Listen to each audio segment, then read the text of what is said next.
With his back to the Lincoln Memorial, Harry S. Truman, the 33rd President of the United States, becomes the first president to ever address the NAACP. The extension of civil rights today means not protection of the people against the government, but protection of the people by the government.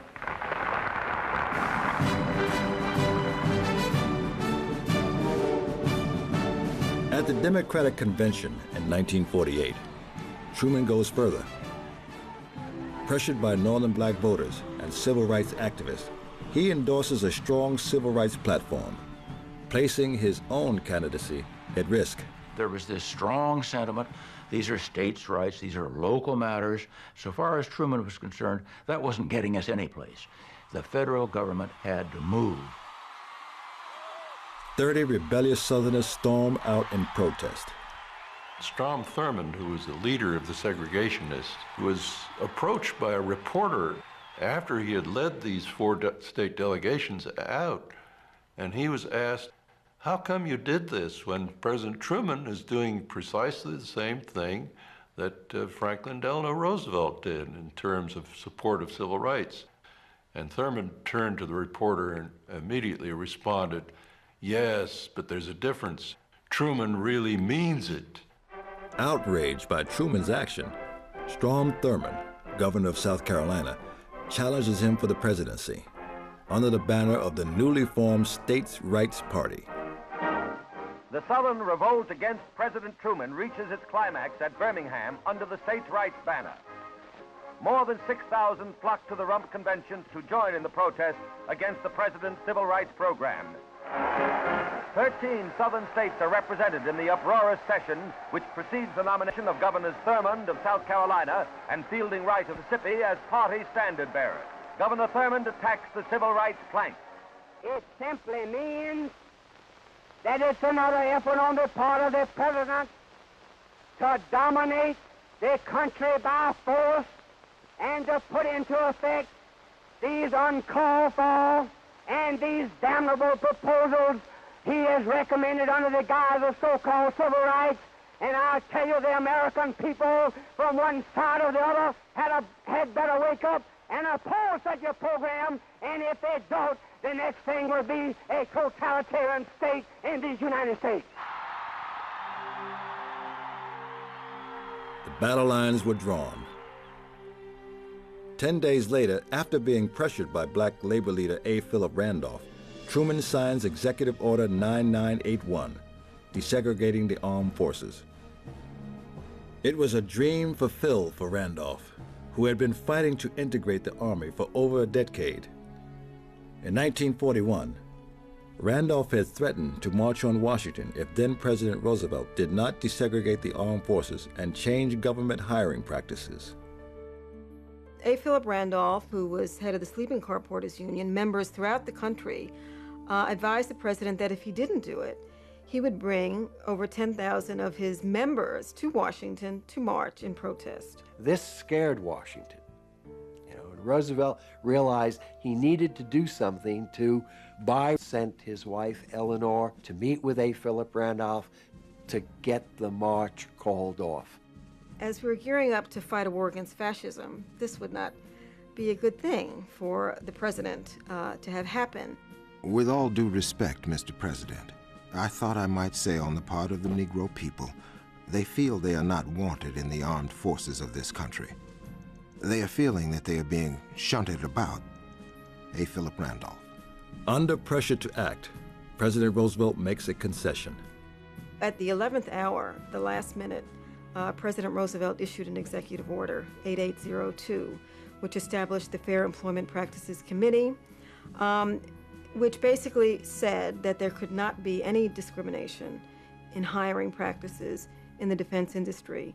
Admitting his fear of Southern reprisal, Roosevelt had stopped short of meeting all of Randolph's demands.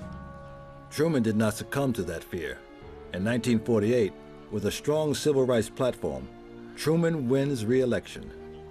By electing Truman, voters seemed to affirm that supporting civil rights was no longer political suicide. Harry Truman was elected without the votes of 4 southern states. And it became even more obvious at that point that the South was on the losing side in this battle to retain segregation. Jackie Robinson opens the Dodgers' second with a home run into the left field seats. The Brooks, who clinched the pennant on the final day of the season, beating out the Braves. Even as the South resists, racial barriers fall throughout the nation. In 1947, Jackie Robinson breaks through the color line in baseball. Black actors break the stereotypical mold in which they have been traditionally cast and portrayed real human beings. And the United States Supreme Court declares segregation on interstate buses and trains unconstitutional.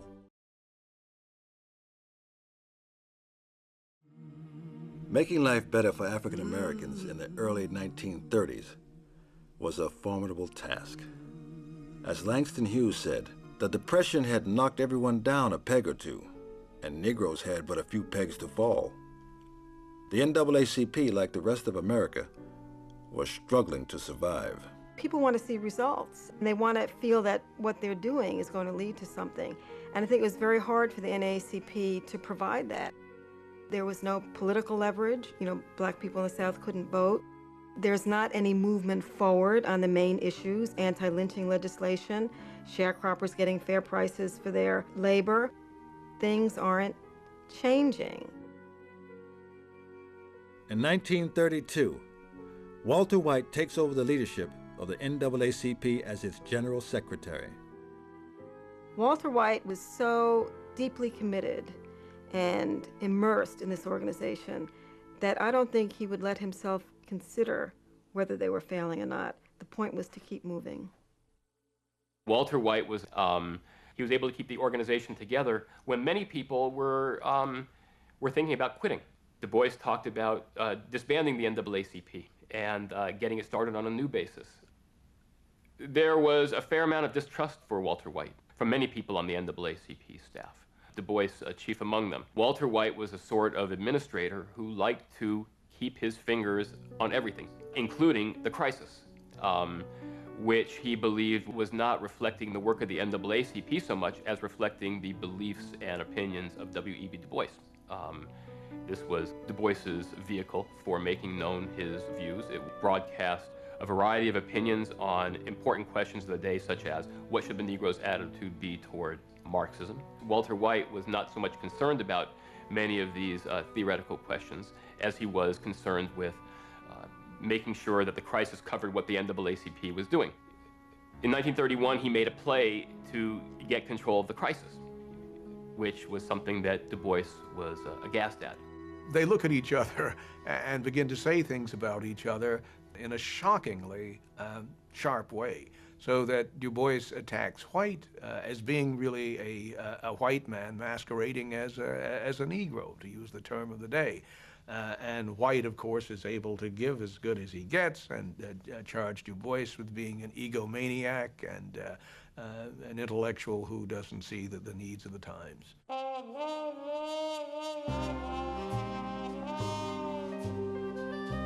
For the great majority of Americans, the single overriding fact is the Great Depression and the need to combat that depression, the need to get the American economy rolling again. Everything else was secondary. In 1933, a new president, Franklin Delano Roosevelt, was elected. He had promised a New Deal for everyone. But to get the economy rolling, he would need the support of Southern senators. Programs to advance racial equality would have to wait. But for W.E.B. Du Bois, waiting was not an option. Du Bois came up with a proposal that since the New Deal wasn't going to solve the problem of the African American should do it, him and herself, within the context of the racial segregation that in any case was not going to go away, whatever the New Deal did. And to sell that point, Du Bois did what he so often did. He made it so controversial that you would have to address it by writing 3 editorials using the word segregation and separation. And these were red flags to the NAACP and its many followers. The whole point was racial integration. He sort of came out in favor of separate schools in the article, which was very, very much against the tradition of the NAACP. But Du Bois knew that everybody would stop and pause and say, what's going on? But in fact, they stopped and they were so shaken that they didn't find out really what was going on. This would have been like Du Bois writing an editorial using the word nigger. I know that this article will forthwith be interpreted by certain illiterate nitwits as a plea for segregated Negro schools. It is not. It is saying in plain English that a separate Negro school where children are treated like human beings, trained by teachers of their own race who know what it means to be black, is infinitely better than making our boys and girls doormats to be spit and tramped upon and lied to by ignorant social climbers whose sole claim to superiority is the ability to kick niggers when they are down. W.E.B. Du Bois. Du Bois was being pragmatic. Do you accept the separate equality? The Supreme Court isn't going to do anything about it, he thought, for 50 years. What Du Bois was trying to say in that article was that, look, integration is important, but there's something more important than integration, and that is the education of African American children and their welfare. See, the thing to remember here is Du Bois believed that African American teachers were quite capable of teaching African American kids. The resources weren't there, but the teachers were there. My first grade teacher in a wooden frame school, believe it or not, used to have all the black kids in the first grade. She'd tell us what we wore on Wednesday, and by Friday we were supposed to walk out before the class, always with our chest out and our shoulders up, and say, I'm Frederick Douglass, and I did this, I did this, I did that. My name is W.E.B. Du Bois, and this is what I did. I graduated from Fisk University. I went to Harvard, and I wrote a book called The Souls of Black Folk. We couldn't even read, but we were doing this. My name is Sojourner Truth, little girl. My name is Ida B. Wells, and you go right on down the line. Du Bois felt that self-segregation was something that was all right, and black institutions were important, indeed critical for building strength within black communities. And he articulated this in the pages of the crisis, and Walter White and a number of the board members just wouldn't tolerate it. Southern congressmen began to quote Du Bois in the congressional record because they were saying, indeed, we should have a code of relief for whites and a code of relief for blacks. So the association, Walter White now running it, said, quiet, shut up, they're quoting you, the outstanding civil libertarian in the congressional record. Bilbo says you're great. And Du Bois says, doesn't matter. This is an issue. White was an organization man. He loved the NAACP. It was his church. He was going to run it, and Du Bois was going to follow in line. And of course, Du Bois wasn't going to follow in line. There could be no equivocation on this. And so Du Bois ultimately resigned in 1934. You know, I think in part he may have felt that the NAACP had been spent, that it didn't have the flexibility, that White was too limiting and narrow in his vision. In the August 1934 issue of The Crisis, Du Bois explains, he needed to criticize the NAACP, and the board wouldn't let him. He was leaving not because change couldn't come, but because, he said, personally, I can do nothing more.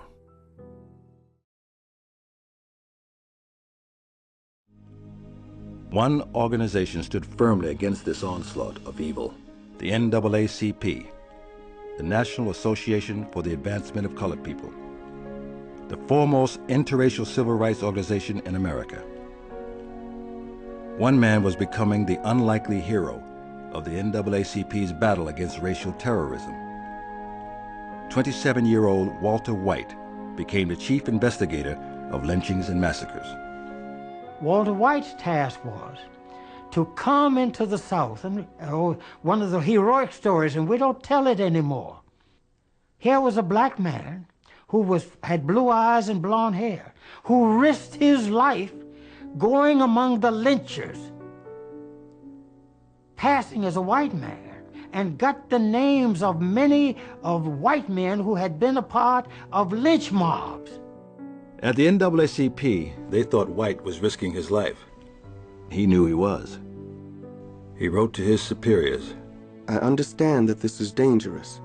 I take full responsibility if anything happens to me, and I hold you not liable in the event of my injury or death. Walter White. As the summer of 1919 drew to a close, White read a newspaper account claiming that black farmers near the town of Elaine, Arkansas, had incited an armed uprising against the local white community. I was eager to go to the scene and left for Arkansas on the first train after we had scraped up enough money for the fare. Walter White. When White arrived, he discovered that black farmers, tired of continually being cheated out of their fair share of the cotton crop, had formed a union to sue their landlords. They were meeting in a Negro church in Hoopsburg. When a white mob fired on the church, the fire of the attackers was returned and one of the assailants was killed. The match had been applied to the powder keg. Within a few minutes, efficiently directed, heavily armed mobs swept over the countryside, hunting down and killing every Negro they could find. Walter White. When the killing stopped, some said as many as 200 blacks had been killed. Hundreds were arrested, 12 sentenced to death for killing whites. But even as White was uncovering the evidence which would ultimately free all of the accused, he found himself suddenly in danger. I was interviewing some whites when a black man told me that my identity had been discovered and a lynching party was prepared for me. I boarded the first train out of Helena. The conductor said, "You're leaving just before the fun is about to start. There's a damn yellow nigger down here passing for white, and the boys are gonna get him. And when they get through with him, he won't pass for white no more." No matter what the distance, I shall never take a train ride as long as that one. Later in Memphis, I learned that news had been circulated there that I had been lynched in Arkansas that afternoon. Walter White.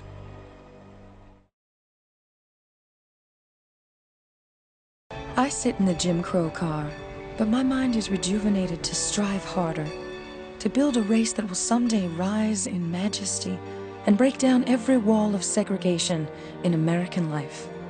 Charlotte Hawkins Brown.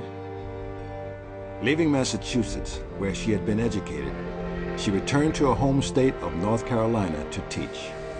When Charlotte Hawkins got off the train, there was no station, so she had no idea where she was. It was in the middle of the woods.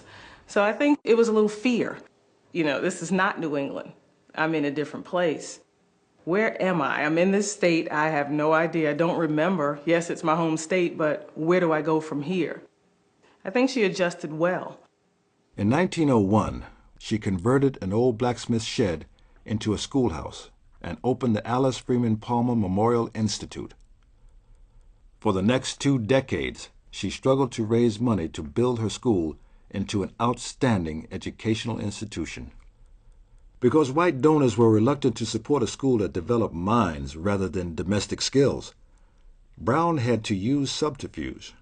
When Brown begins teaching there, she has to say that she has a vocational school. I think the reason that whites wanted African Americans to continue the agriculture and domestic skills was it kept them at a certain level. I mean, it did not give them the education to, inspire them to do more. Her teachers said that you would pretend to have a vocational school on the outside, and then you would go in your classroom and teach them French or Latin or anything that you knew. As people said, she had highfalutin ideas and high aims for her students. And she was teaching the 3 R's, but she was also intent on teaching them leadership qualities. During the early years, in order to raise money for the school, Dr. Brown had to come up with some type of fundraising solution. And she came up with letter writing to all of the Northerners, telling them what they've learned at the school, what they were doing, writing and requesting support, anything. I mean, anything that they could give at that time. Dear Mrs. Worth, I have worried your patience, no doubt, but I have delivered the message of my soul to you. It is not the message of an individual, but the cry of a struggling race. Please make all checks payable to the treasurer, Charlotte Hawkins Brown. I am sending you $10 for your school, which I hope will be put to good use. I advise you to instruct your girls to be virtuous, for moral looseness is an unfortunate quality of many young women of your race. Her life was a balancing act. Her life was an act of trying to appease white people, white liberals who would give the school money and who would try to help the school in other ways. And then on the other hand, to try to work in an African-American freedom struggle that she clearly saw as ongoing, that she clearly saw herself as part of. She fought fights that people didn't usually fight in those days. They just went along with the system. But I think that if at any time she could go against the system, that's what Dr. Brown did. She took them to the movie theater where she would have special showing so they didn't have to sit up in the balcony. She was, of course, as we always said, a woman ahead of her time. She was smart enough to use every opportunity to develop the students. Yeah, she always taught us that you can be as good as anybody else, regardless of what your color is. She taught us that, and we appreciated that. Because, you know, you go around thinking that you can't do this and you can't that, you will never be nothing or something like that. She made it, told us it wasn't true. We could be anything we wanted to be. Recognizing the need of a cultural approach to life, I have devoted my life to establishing for Negro youth something superior to Jim Crowism. Sometimes the prejudice is so great, I feel that I can't stand it a day longer. But then I look into the delicate faces of the children and determine to stick it out no matter what the cost. Charlotte Hawkins Brown. She never accepted that she was going to have to live like this. And she never accepted the fact that her students were going to have to live like this. One southern city, nestled comfortably along the Cape Fear River of North Carolina, seems to have escaped the worst excesses of the Jim Crow years. Wilmington seemed to be a racially moderate city, a condition brought about by economic prosperity and a strong black and white middle class. The best feeling among the races prevailed in Wilmington. The Negro and his white brother walked their beats on the police force. White and black committeemen sat down together in the same council. White and black teachers taught in the same school. David Fulton. It was a booming place for African Americans. They simply felt as if they were making a contribution to society 33 years after they were freed through Emancipation Proclamation. It was a prospering African American community in the largest city of the state. They had attained some success in the middle classes. There was a growing mercantile class. What happened was a number of blacks were able to transfer skills that they learned in slavery to private enterprise. On the plantation, they were blacksmiths, they were carpenters, they were teamsters. They had all these different skills that they learned in slavery, which they weren't being compensated for. But now they were able to take those skills and transfer them into business, and that's what happened. That first generation out of slavery sort of bought the dream. They thought that they would get education, they would rise, they would be successful, and that kind of performance would prove their manhood and womanhood. One successful Wilmington African American was Alex Manley, publisher of the Wilmington Daily Record, the only black daily newspaper in North Carolina. He says his relationship with whites is good, and there's every reason to believe that. White merchants advertise extensively in the Daily Record. But he clearly sees the future place of black people as being full equality. There's no question about that.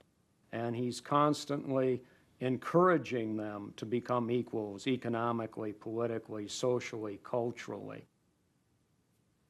There were many whites who were poverty-stricken, but there were many blacks who had very good-paying jobs. Of course, they had their carriages and their nice dress, and they would shop, and they felt as if they had come a long way, and they were beginning to feel themselves in a prideful sort of way, and I think to a degree in an arrogant sort of way. So there we had much tension created. How dare you think that you are so much better than I am? It's partly economic competition, but it's also a grave concern that black people are beginning to feel the equals to white people. White people became quite alarmed because if they were going to subjugate black people, they had to prove that no black person was capable of the things that these people were doing. Blacks had attained a good deal of power in Wilmington in 1898. They were the majority of the population and of the voting population. Many of the blacks at that time held elected positions and very prominent municipal positions. They were appointed by the Republicans. Most of the Republicans at that time were black. Justices of the peace, aldermen, magistrates, firemen, public health workers, even though these might not appear to be very high prestige positions, at least they were examples to the black community and particularly to the youth of what black people could be. Whites were fearful that the African Americans would begin to control the city of Wilmington since they were in the majority.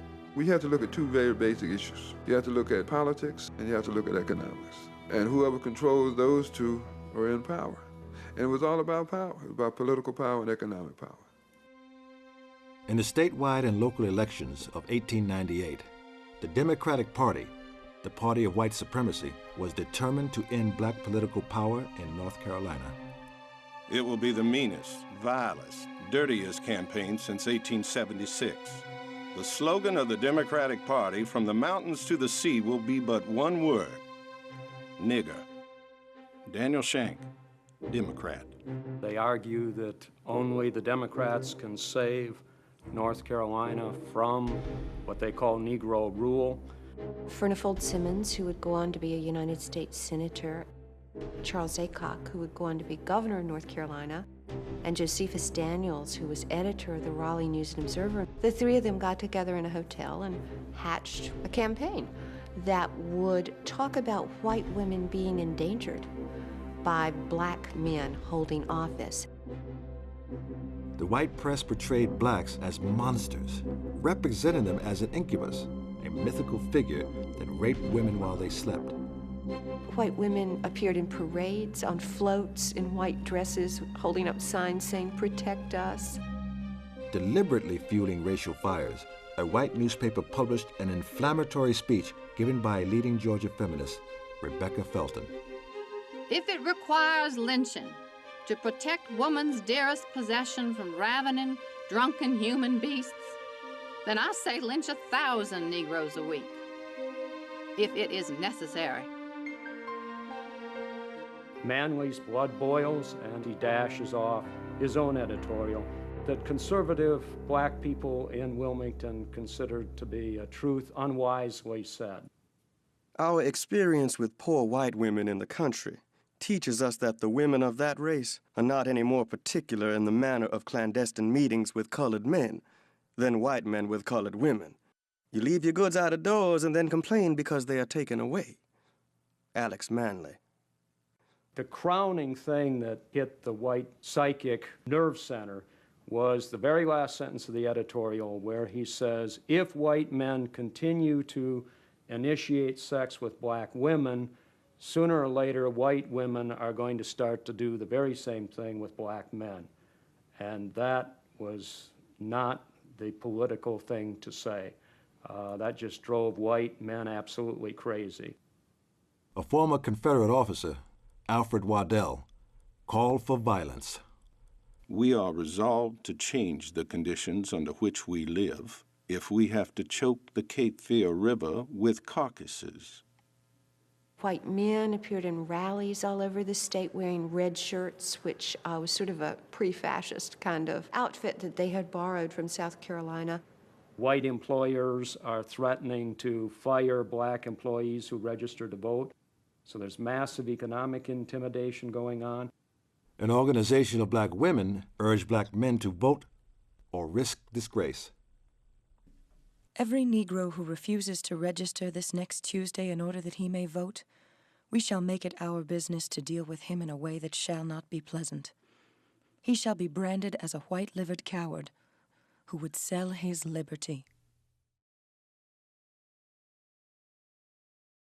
Atlanta was considered the most progressive city in the South, and what they could point to was concrete evidence. More Negro colleges than any other city in the United States. More African American publication than almost any other city. And people took real pride in the accomplishments of black people. It made us feel vindicated and validated.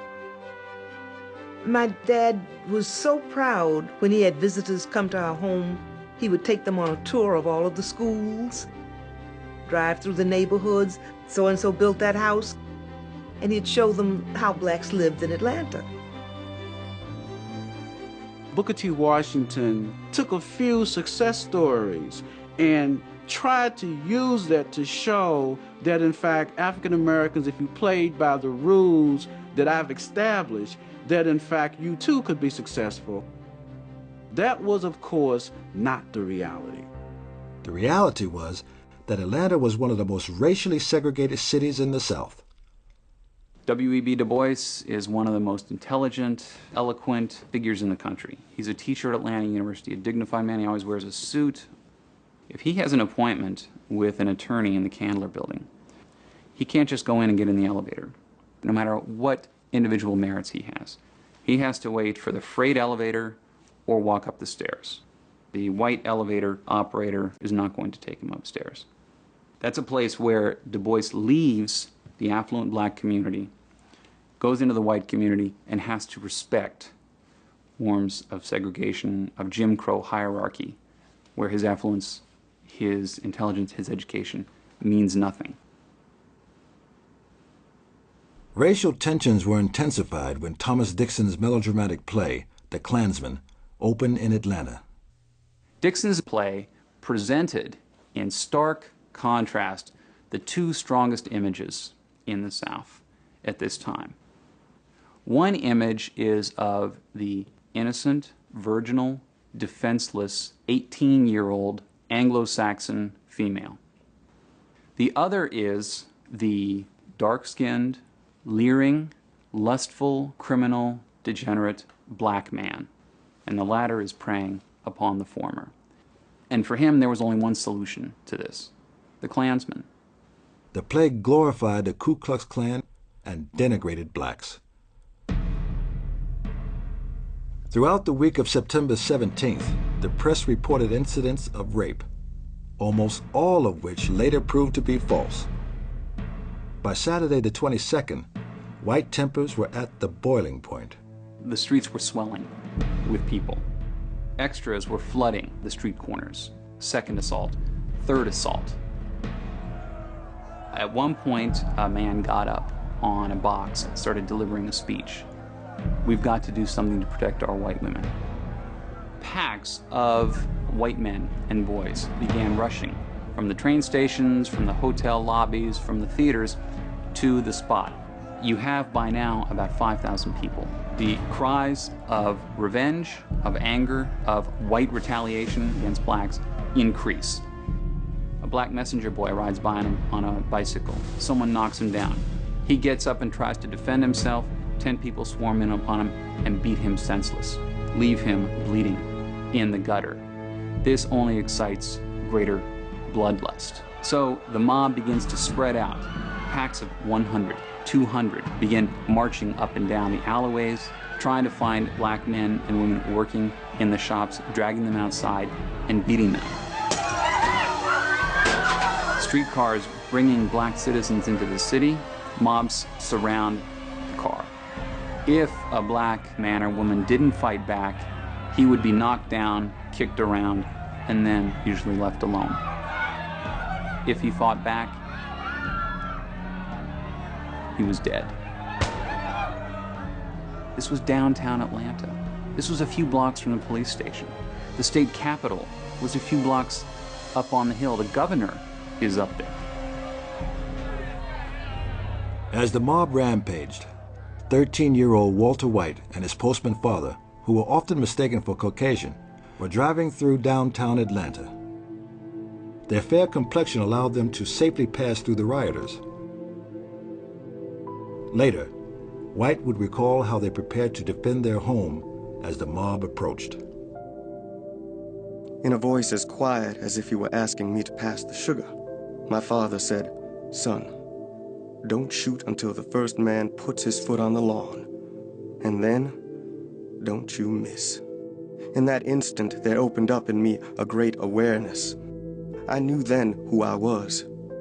I was a Negro, a person to be hunted, hanged, abused, discriminated against, kept in poverty and ignorance.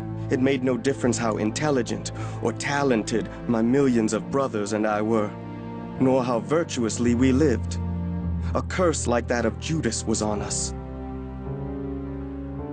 Walter White's experience would eventually lead him to become one of the foremost civil rights leaders in America. The militia finally arrived in Atlanta to restore order. After the riot, Washington came to the city and he tried to find a silver lining to what had happened. But in truth, this time, Washington's conciliatory attitude, it just didn't hold water for many people.